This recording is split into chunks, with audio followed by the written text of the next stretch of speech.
क्या आप अपने जीवन में कुछ बदलाव चाहते हैं या कुछ इम्प्रूवमेंट चाहते हैं? तो आज ट्राई करते हैं एक नई चीज़। ऐसी चीज़ आजमाएंगे जिसके लिए ना तो आपको पैसे देने की ज़रूरत है और ना ही किसी प्रकार के फिजिकल एफर्ट की। और वो चीज़ है शुक्रगुजार होना, यानी ग्रेटिट्यूड करना। शुक्रगुजार होने में हैरान कर देने वाली ताकत होती है।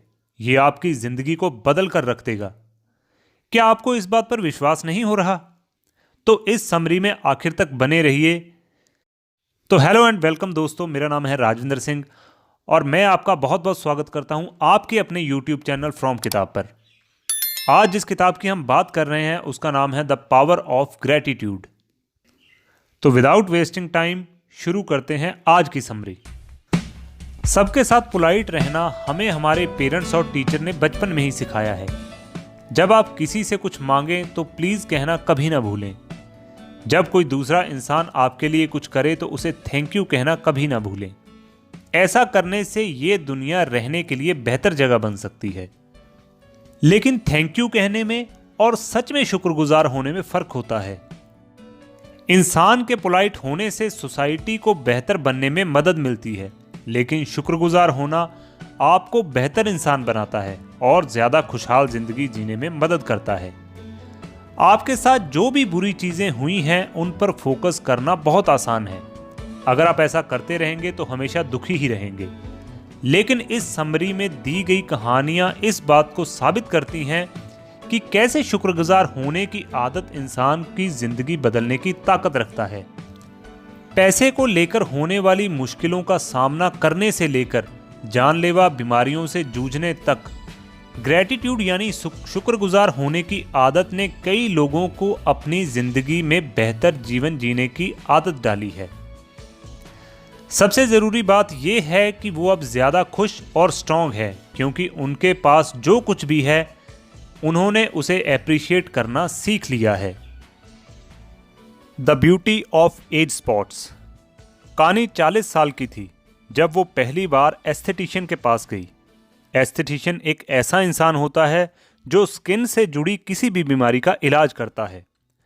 अगर सच पूछें तो कानी को एस्थेटिशियन के पास जाने की कोई ज़रूरत नहीं थी, लेकिन उसके पास एक क्लिनिक का एक गिफ्ट कार्ड था। अगर वो उसे इस्तेमाल नहीं करती तो वो बेकार हो जाता।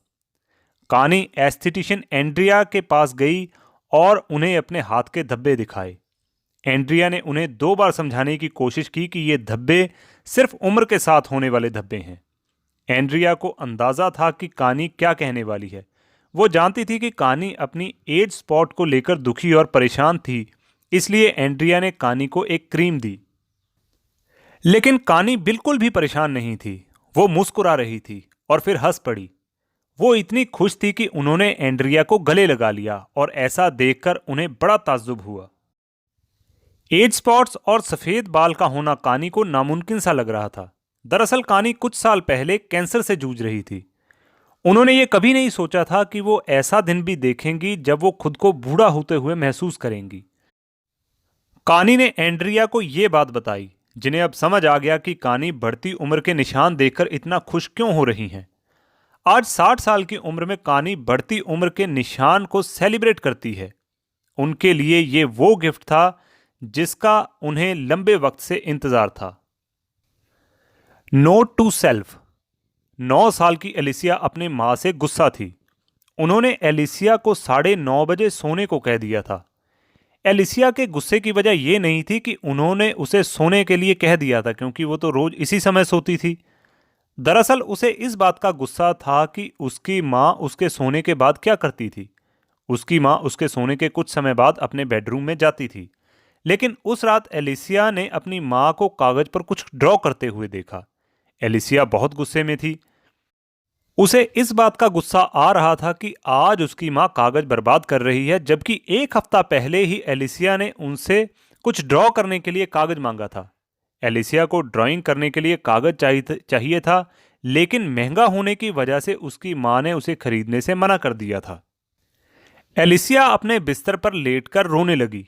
वो सोच रही थी कि यह कितनी गलत बात है कि उनके पास इतने कम पैसे हैं। दूसरी तरफ कुछ लोगों के पास इतने पैसे होते हैं कि उन्हें कोई चिंता नहीं होती है, वो आसानी से कागज, पेन और क्रेयॉन्स खरीद सकते हैं। अगली सुबह एलिसिया ने अपनी माँ को नज़रअंदाज करने की कोशिश की। उसने कहा कि वो नाश्ता भी नहीं करना चाहती। उसकी माँ ने अपने कंधे उचकाते हुए कहा, अच्छा, तो मुझे लगता है शायद तुम्हें ये भी अच्छा नहीं लगेगा। एलिसिया ने अपने माँ की तरफ जब देखा तो उसने उनके हाथ में पेपर का एक बंडल देखा। जब उसने उन्हें ध्यान से देखा तो उस बंडल पर उनके फेवरेट कार्टून फीचर्स बने हुए थे, जैसे विनी द पू, टिम्बरवेल वगैरह। ये बात तो साफ थी कि एलिसिया की माँ लगभग रात भर बैठकर उन कार्टून्स को ड्रॉ करती रही।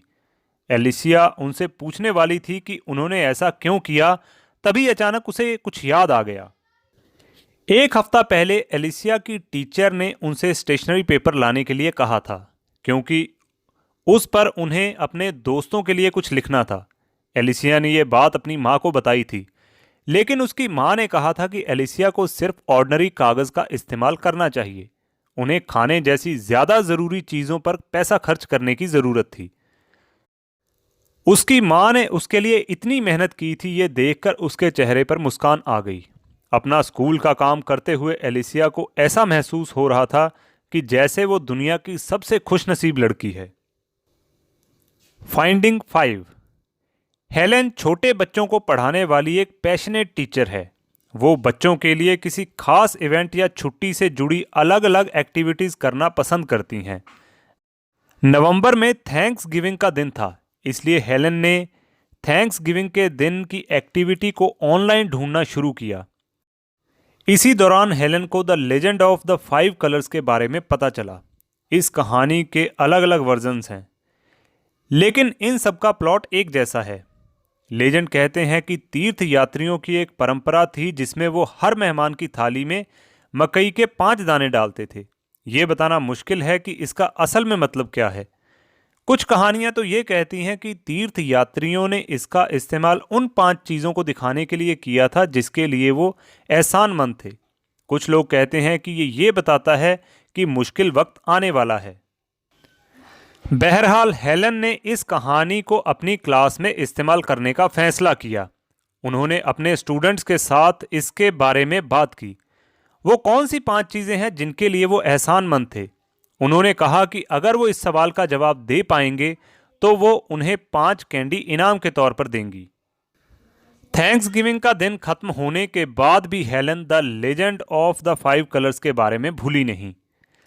ये उनके लिए बहुत असरदार एक्टिविटी थी, इसलिए उन्होंने एक जर्नल बनाया जिसमें वो उन्हें रोज मिलने वाले 5 ब्लेसिंग्स के बारे में लिखने लगी।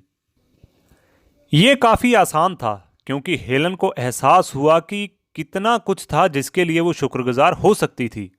उस दिन हेलन को ट्रैफिक में नहीं फंसना पड़ा।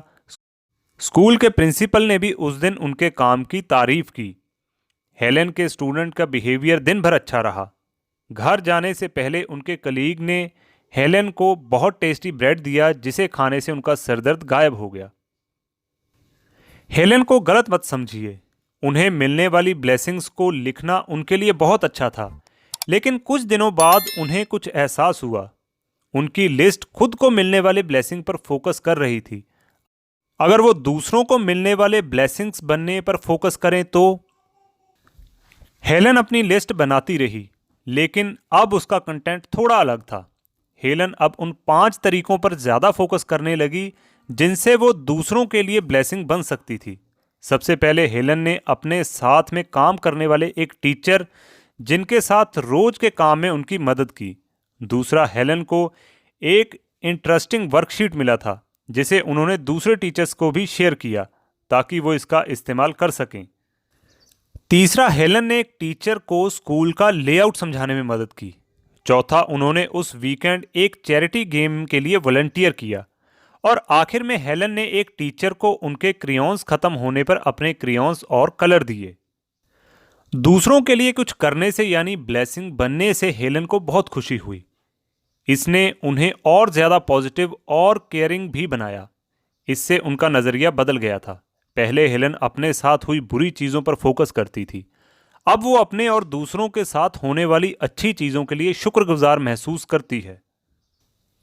Sometime it takes a child. जो और एलिजाबेथ बहुत मुश्किल वक्त से गुजर रहे थे। जो की जॉब छूट गई थी और उसकी सेविंग भी खत्म हो रही थी। वो खाने पीने का सामान भी बहुत मुश्किल से खरीद पा रहे थे।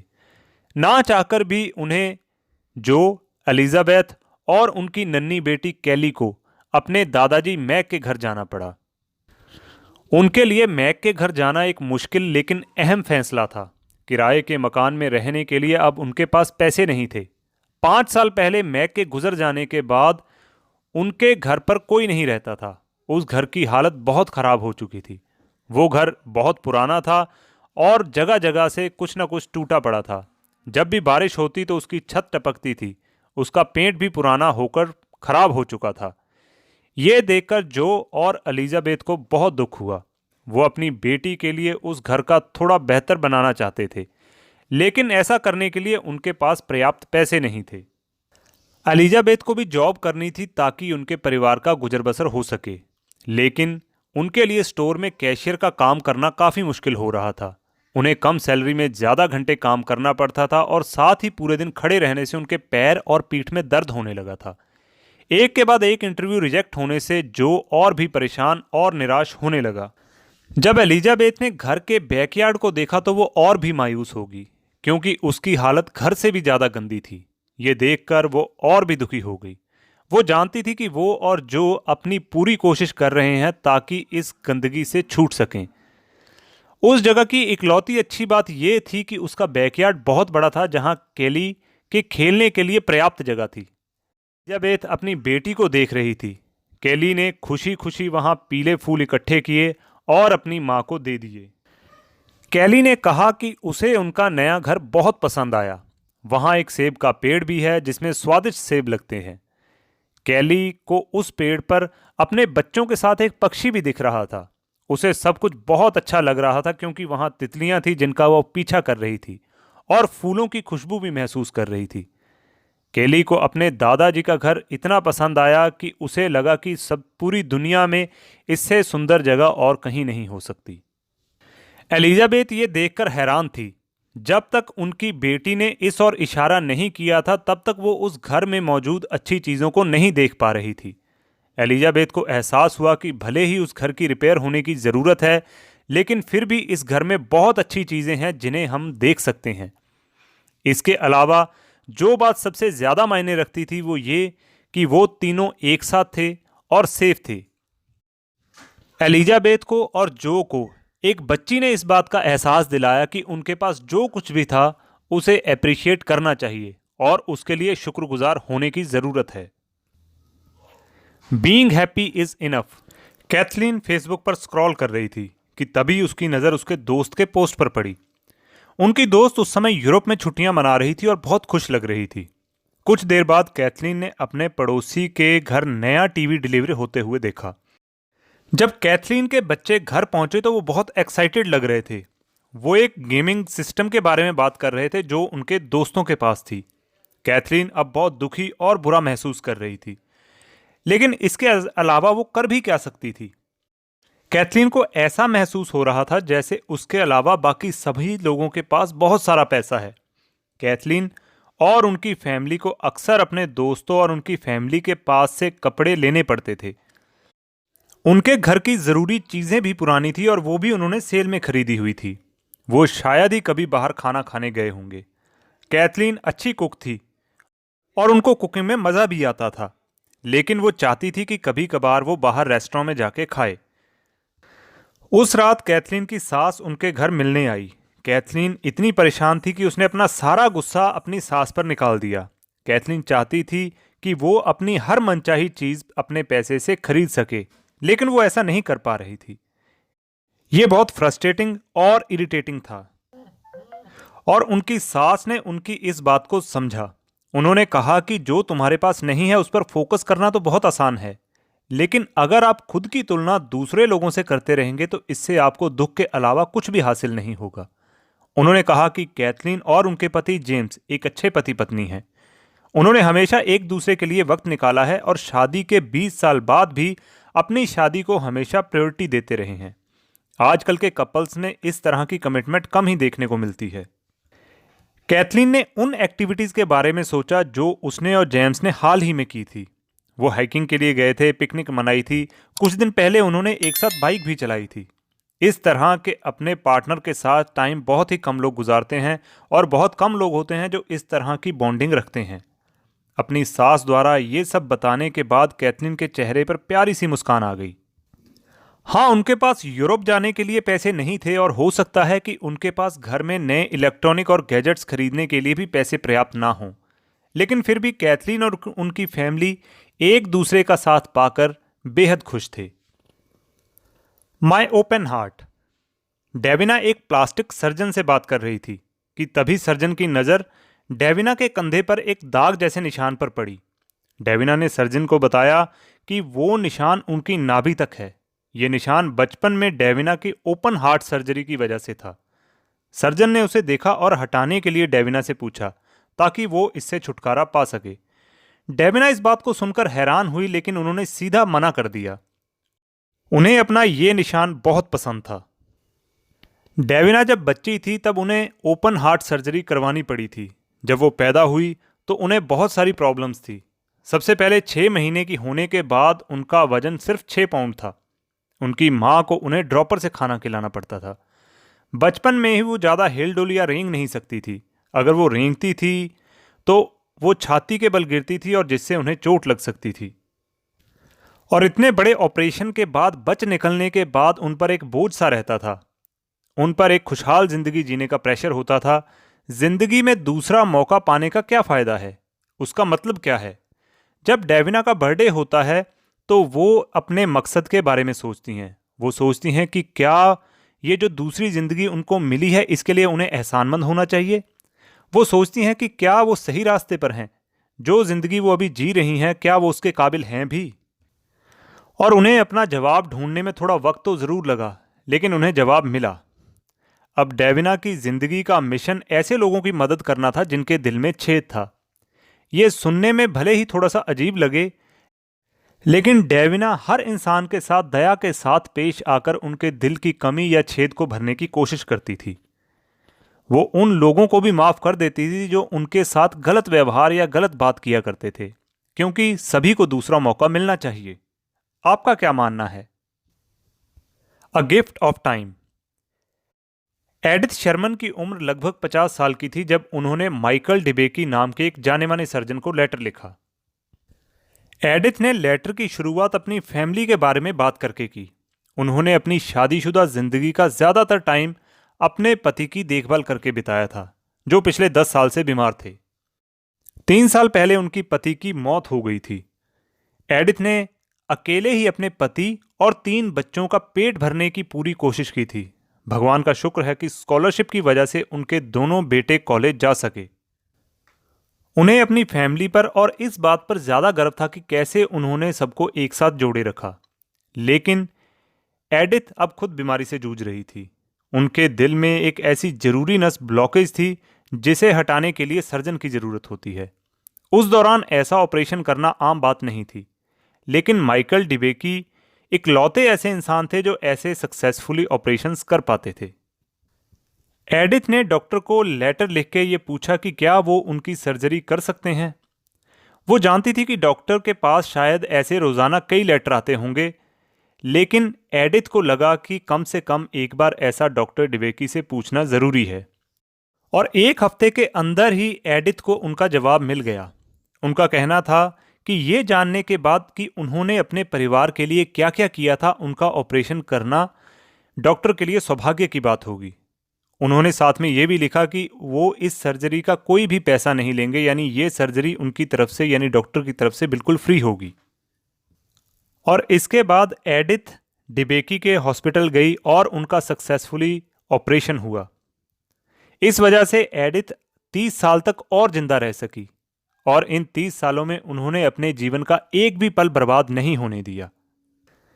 अब एडिथ अपनी कम्युनिटी में और ज़्यादा इन्वॉल्व होने लगी। वो स्टैमफोर्ड के अर्बन रिन्यूअल कमीशन की चेयरमैन भी बनी। उन्होंने अपनी कम्युनिटी में बड़े बड़े बदलाव किए जिसकी वजह से लोगों की ज़िंदगी और आसान हो सकी। उनके इन कामों की वजह से उन्हें कुछ समय बाद सिटीजन ऑफ द ईयर का अवार्ड भी दिया गया। एडिथ ने 82 की उम्र में आकर दुनिया को अलविदा कहा।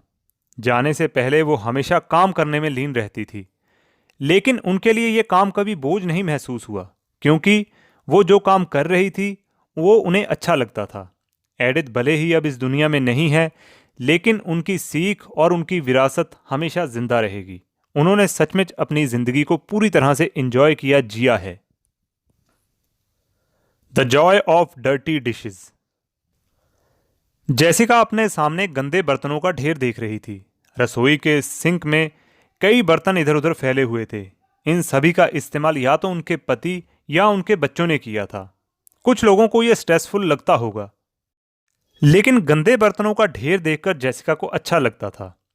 गलत मत समझिए, जेसिका को गंदे बर्तनों से भरे सिंक देखकर पहले नफरत हुआ करती थी। यह सबसे ज्यादा थकाने वाला काम उन्हें लगता था।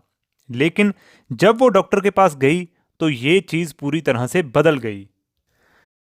जेसिका प्रेग्नेंट थी और इस वजह से रेगुलर चेकअप के लिए उन्हें डॉक्टर के पास जाना पड़ता था। उस दिन उन्हें पता चलने वाला था कि उनका बच्चा लड़का है या लड़की। उसने और उनके पति ने अपने बच्चे के नाम भी सोच रखे थे कि अगर लड़का होगा तो उसका नाम जैन और अगर लड़की होगी क्या रखेंगे। जब डॉक्टर ने उन्हें बताया कि उनके जुड़वा बच्चे होने वाले हैं तो वो हैरान हो गई। वहां स्क्रीन पर उन्हें दो छोटे छोटे मासूम से बच्चे अपने पेट में तैरते हुए नजर आ रहे थे। जेसिका की आंखें नम हो गई। उन्हें आशीर्वाद के रूप में दो बच्चे मिले थे, लेकिन एक प्रॉब्लम थी। जेसिका के डॉक्टर ने उन्हें बताया कि उनके जुड़वा बच्चे मोनोएमनियोटिक हैं। इसका मतलब था कि बच्चों का एक ही प्लेसेंटा यानी नाल और एक ही एमनियोटिक थैली थी। ये बहुत खतरनाक था, क्योंकि ऐसे में उनका गर्भनाल एक दूसरे में उलझ सकता था।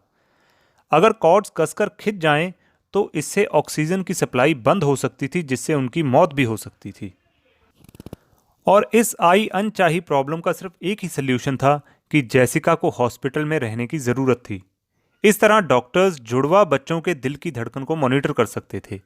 अगर दोनों में से किसी एक के दिल की धड़कन में गड़बड़ी नजर आई तो डॉक्टर सी सेक्शन ऑपरेशन के जरिए जुड़वा बच्चों की जान बचा सकते थे। जेसिका और उनके पति ने फैसला किया कि उन्हें हॉस्पिटल में ही रहना चाहिए। जुड़वा बच्चों को बचाने के लिए यह सबसे सेफ ऑप्शन था। कई हफ्तों तक जेसिका हॉस्पिटल में रही।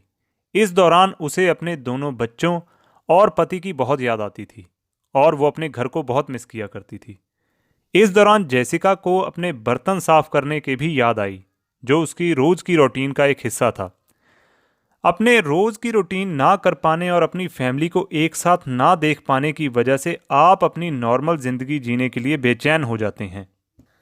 हॉस्पिटल में रहने की वजह से जेसिका को यह एहसास हुआ कि वो कितनी किस्मत वाली हैं कि उनका एक परिवार है जो बेसब्री से उनका घर लौटने का इंतजार कर रहा है। और हां, गंदे बर्तन धोने जैसे काम ने भी उन्हें शुक्रगुजार होना सिखाया। और आखिरकार जेसिका अपने दो प्यारे से जुड़वा बच्चों को जन्म दे पाई। उनके घर में अब ज्यादा शोर शराबा और हंसी गूंजती है, खासकर धोने वाले गंदे बर्तनों की। लेकिन जेसिका उन्हें देखकर कभी फ्रस्ट्रेट नहीं हुई, बल्कि वो खुश और ब्लेस्ड महसूस करती है। A journey to myself. हम सभी चाहते हैं कि हमारी जिंदगी का कोई मकसद हो। अगर कोई गाइडेंस मौजूद नहीं है तो हमें किसी तरह अपने मकसद को खुद ही ढूंढना पड़ता है। कुछ लोग तुरंत अपना मकसद जान लेते हैं, जबकि दूसरों को इसे समझने के लिए कई साल लग जाते हैं। डैनियल को अपना मकसद तब पता चला जब वो बीमार हुए। डैनियल को एड्स था, जिस वजह से उन्हें रेयर किस्म का निमोनिया हो गया था। डैनियल का वजन भी कम हो गया था, उन्हें बार बार बुखार आता रहता था और अलग अलग दवाइयों की वजह से उन्हें एलर्जी का सामना करना पड़ता था। डैनियल के लिए हर दिन किसी जंग की तरह था। इस वजह से वो कई महीनों तक बिस्तर पर पड़े रहे। उन्होंने कसम खाई कि अगर वो जिंदा रहे तो दुनिया में कुछ जरूर करेंगे। दूसरे लोगों की मदद करना अब उनका मकसद बन गया था। फिर तो डैनियल ने जैसे ठान लिया कि अब वो हर हाल में जिंदा रहेंगे और ठीक होकर दिखाएंगे। धीरे धीरे वो ठीक होने लगे। जब वो बेहतर हुए तो डैनियल ने एक ऐसी नॉन प्रॉफिट ऑर्गेनाइजेशन के साथ वॉलंटियर किया जो एचआईवी या एड्स जैसे केस देखा करती थी। डैनियल को उनकी हालत के बारे में और भी पता चला। पहले एचआईवी एड्स जैसे लोगों के साथ अछूत या इन्फेक्टेड लोगों की तरह बिहेव किया जाता था। इसके अलावा उन्हें इमोशनल दर्द से भी जूझना पड़ता था। डैनियल ने धीरे धीरे खुद को एक्सेप्ट कर लिया था। उन्हें जो बीमारी थी उस वजह से वो गंदे और घृणा करने के लायक बिल्कुल नहीं थे। वो उस प्यार और देखभाल के पूरे हकदार थे जो कुछ दूसरे लोग उन्हें दे रहे थे। ये वो सबक थे जो उन्होंने एचआईवी या एड्स के पीड़ित होने के बाद सीखे और दूसरे लोगों को भी सिखाए। डैनियल ने खुद को एचआईवी एड्स के फील्ड में पूरी तरह से लगा दिया था। वो एक टेस्टर, काउंसलर और केयर स्पेशलिस्ट बने। उनके इस काम के लिए उन्हें कई प्रकार के अवार्ड भी दिए गए, लेकिन ये सभी अवार्ड उस खुशी और संतुष्टि के आगे फीके पड़ जाते हैं जो उन्हें बीमारी से जूझ रहे लोगों की मदद करने से मिलती है। और फाइनली दोस्तों, अब हम पहुंच गए हैं समरी के कंक्लूजन पर। आपने उन अलग अलग चैलेंजेस के बारे में जाना जिनका लोग अपनी जिंदगी में सामना करते हैं। जब आप मुश्किल हालातों से गुजर रहे होते हैं तो अकेलापन महसूस करना जायज़ है, लेकिन याद रखिए कि बहुत से लोग इस हालात का सामना कर चुके हैं और इससे उभरे भी हैं, तो आप क्यों नहीं उभर सकते। इन लोगों को सिर्फ बहादुरी दिखाकर कामयाबी नहीं मिली है, बल्कि उन्होंने अपनी प्रॉब्लम और चैलेंजेस को अलग अलग नज़रिए से देखकर उन्हें ठीक किया है, उनका सल्यूशन किया है। कुछ लोगों को कोई चीज़ प्रॉब्लम लग सकती है, लेकिन किसी दूसरे के लिए वो एक मौके की तरह हो सकता है, जिसके कारण वो शुक्रगुजार होना सीख सकता है। जैसे एलिसिया को इस बात से नफरत थी कि जब वो छोटी थी तो उसके पास ज़्यादा पैसे नहीं थे, लेकिन जब उनकी माँ ने कागज़ पर उनके लिए कार्टून कैरेक्टर्स बनाए तो उसे पता चला कि उसकी माँ उनसे कितना प्यार करती है। और हेलेन, जिसने दिन में कम से कम 5 बार दूसरे लोगों के लिए ब्लेसिंग बनकर अपनी जिंदगी को एप्रिशिएट करना सीखा था, उसने ये महसूस किया कि इस प्रैक्टिस से उसे और भी ज़्यादा पॉजिटिव और खुश रहना सिखा दिया है। सबसे ज़रूरी बात यह है कि इसके ज़रिए वो दूसरे लोगों तक पॉजिटिविटी फैलाने में कामयाब रही। अपना नज़रिया बदलने से आपका करैक्टर बेहतर होता है और आपको चैलेंजेस से बाहर निकलने में भी मदद मिलती है।